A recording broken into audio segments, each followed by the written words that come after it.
এই ধরনের অঙ্ক খুব পরীক্ষায় আসে, বিসিএস এবং বিভিন্ন ধরনের কম্পিটিটিভ এক্সাম, ডাব্লিউবিপি থেকে শুরু করে সিজিএল থাকে। কি বলেছে দেখো, চিনির মূল্য 20% বৃদ্ধি পাওয়া, খরচ অপরিবর্তিত রেখে চিনির ব্যবহার কত শতাংশ কমাতে হবে। চিনির মূল্য বৃদ্ধি পেয়ে গেছে, খরচ যা ছিল তাই রাখবো, শুধুমাত্র চিনির ব্যবহার কত কমাতে হবে একটা পরিবারকে। এই ধরনের অঙ্ক কিভাবে করবো, ফর্মুলা দেখো 100 মাইনাস 100 স্কোয়ার, নিচে হবে 100 প্লাস মাইনাস এক্স, তাহলে বসিয়ে দাও 100 minus 100 square by 100 plus 100 square বলতে কত, আমি ডিরেক্টলি মান লিখে দিচ্ছি 00 100 প্লাস মাইনাস এক্স 100, আর এখানে যেহেতু বৃদ্ধি পেয়েছে তাহলে প্লাস এক্স বসাবো, 20 বসাবো, তাহলে 120।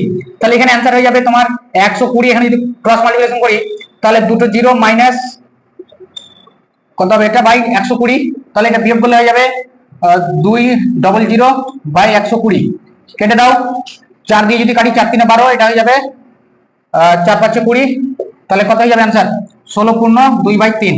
এত পার্সেন্ট খরচ কমাতে হবে।